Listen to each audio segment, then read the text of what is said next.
Então, na ação penal 516, 1578, 31, retomando o depoimento do senhor José Carlos Costa Marques Bunlai. Então, senhor Bunlai, retomando seu depoimento, o senhor Fernando Soares também declarou que estaria havendo alguma dificuldade para fechamento desse negócio do navio sonda entre a Chain e a Petrobras, e ele disse literalmente que comentava com o senhor que talvez precisasse do apoio político dele. E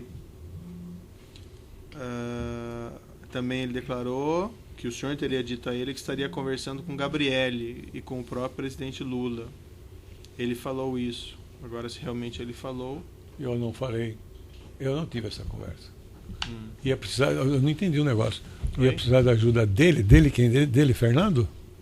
Não, ele mencionou ao senhor que o negócio estaria com dificuldade, que talvez precisasse do apoio político, de apoio político. Não. Comigo não. Ele não falou isso pro senhor? Não. E nem o senhor falou para ele que chegou a falar com o Gabriel? Não falei. Eu ia mentir. Doutor, desde o começo, quando houve aquele primeiro... aquela primeira... Não sei como é que eu vou chamar. Aquele primeiro desencontro entre o meu primeiro depoimento, que o doutor do Ministério Público participou, tá certo? Ouviu. De lá para cá, sanada aquela circunstância que eu já expliquei para o senhor, que eu não pude conversar com meus advogados, certo. Tudo o que eu tenho dito é absolutamente a verdade que eu conheço.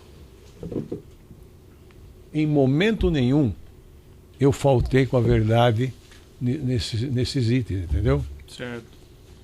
E procurei ser o mais transparente possível, porque eu não venho aqui para, eu vou te falar a verdade, mas você me faz... Eu vim aqui e falei a minha verdade. Quando o senhor procurou... Posso ter esquecido alguma coisa? Posso. Quando o senhor procurou o senhor Fernando Soares, o senhor falou desse negócio do navio sonda Vitória 10.000, ou o senhor falou de outros contratos? Como foi? Não, o Fernando Soares, eu procurei-o para saber se realmente tinha... Eu não sabia esse nome do navio sonda Vitória 10.000, nunca soube disso, vim saber agora. Certo. Que tinha uma negociação em andamento da Chain com a Petrobras, se isso procedia. Ele me respondeu que procedia. Que estava enfrentando dificuldade, nada disso ele... E foi só isso? Foram 2 reuniões sobre esse assunto ou tiveram mais encontros sobre isso? Não, encontros sobre isso não. Podemos ter tido outros encontros, né? Porque eu estava com a negociação da termoelétrica, mas não especificamente para esse assunto.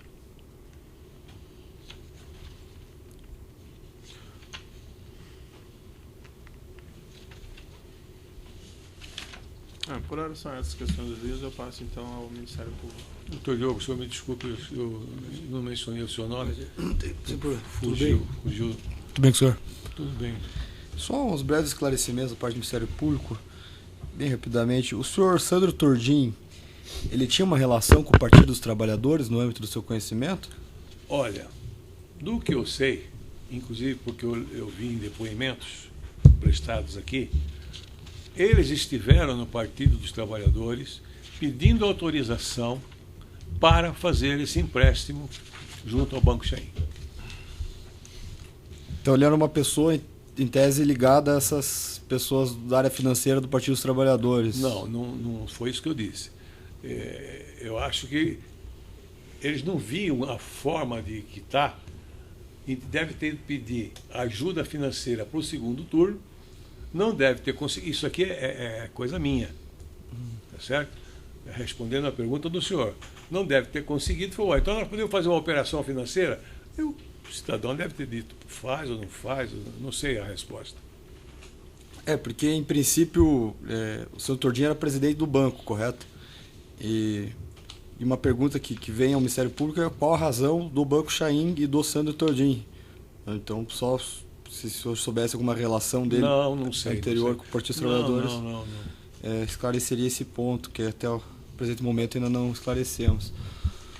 Quanto ao Partido dos Trabalhadores, ao Sandro, o Giovanni e Armando, que era chamado Trio de Ouro no meu estado,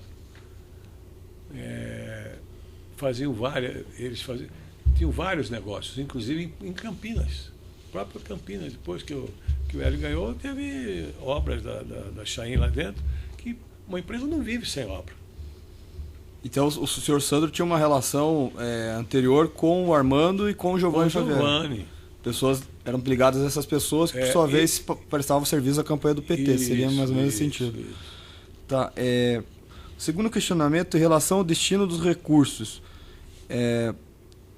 o senhor, salvo engano, comentou que metade dos recursos iam para Campinas, correto?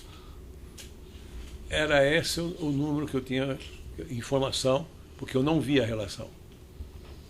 Eu não vi a relação de quanto foi para quem foi. No primeiro depoimento o senhor falou que não sabia qual que seria o destino dos recursos. Não, o primeiro depoimento... Não, o segundo depoimento, desculpa. Que não chegaram a explicar objetivamente o destino dos recursos, aqui se referindo às pessoas que participaram daquela reunião. Não, dos 6 milhões do PT, que era específico para o senhor Delúbio Soares, ele falou. Ele falou, 6 milhões é para o Delúbio, para coisas que ele não pode falar. O resto é para atender as campanhas políticas que os outros dois estavam fazendo. Tá, a pessoa... o senhor então acionou o senhor Natalino a pedido por sugestão... Não, ninguém me pediu, foi um erro meu, Uma sugestão do Sandro Tordim de transitar recursos numa pessoa jurídica. Isso, uma pessoa jurídica para fazer isso. Não, ele não falou em jurídica, ele falou uma outra pessoa. Eu, que não tinha para quem pedir, era um volume significativo de dinheiro, veio o nome do Natalino, com quem eu tinha grandes negócios. Né? É um arrependimento que eu tenho, porque trago para dentro de um processo que eu não tenho o menor... Não tem nada a ver. E o senhor Natalino, qual que é o grau de consciência acerca desses fatos? Não, cara, Nenhum. Ele entrou numa fria. Eu botei o Natalino numa situação muito ruim. E o senhor sabe como que ele justificou a entrada e a saída desses recursos na empresa? Não tenho ideia. O senhor Gilson Teixeira era do frigorífico, seria a pessoa... Era o tesoureiro. Foi quem eu pedi para procurar e foi quem foi indicado para ser procurado para fazer as remessas que eles iam falar quanto seria, para quem seria. O senhor Hélio estava nesse primeiro encontro, que aqui o senhor... Eu tinha dúvida, né? Tinha dúvidas. Estava. Que era o candidato a prefeito, foi derrotado, correto? Não, ele ganhou. Foi vencedor. Qual que era o grau de conhecimento do advogado do Banco Chain?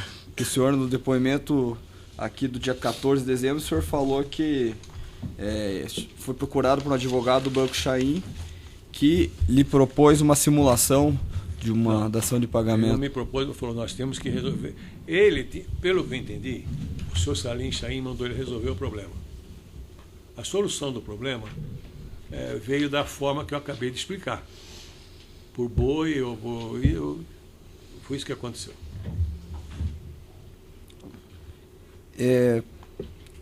O senhor, então, o senhor Milton, o senhor nunca esteve com ele? Estive com ele, mas não para tratar desse assunto. Não. Tá, o senhor Salim, o senhor esteve na... Não, nunca estive com o senhor Salim. Essa primeira reunião... Não, nunca estive, doutor. Já falei para o doutor Moro, eu nunca estive com o senhor Milton, com o senhor Salim. Ele deve estar fazendo alguma confusão aí com uma outra pessoa. O senhor Carlos Eduardo participou dessa primeira reunião? Participou.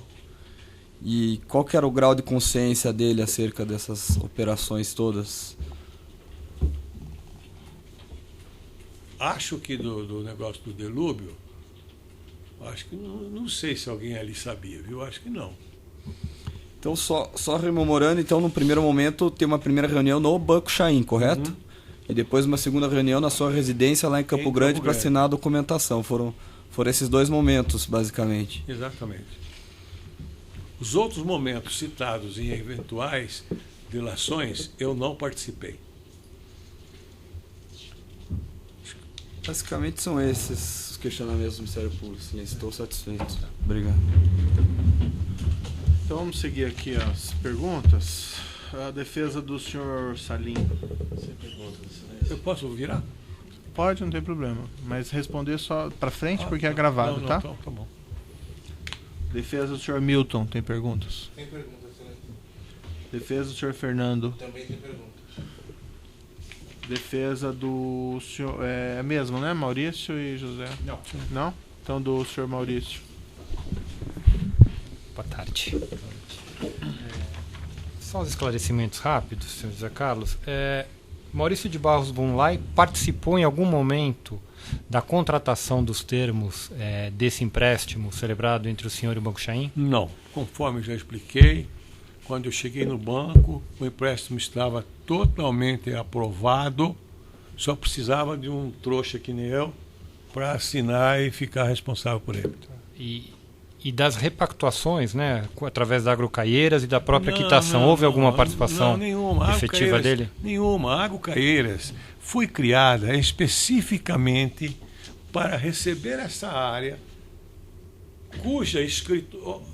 Imagina uma fazenda de 131 mil hectares, com várias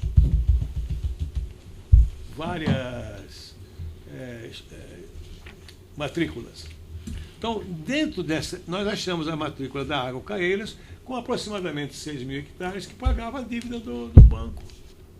Não teve participação nenhuma, foi eu que fiz isso. Depois chamei meus filhos, falei, entrei numa gelada e eu quero resolver porque eu não vou aguentar ficar com isso aí.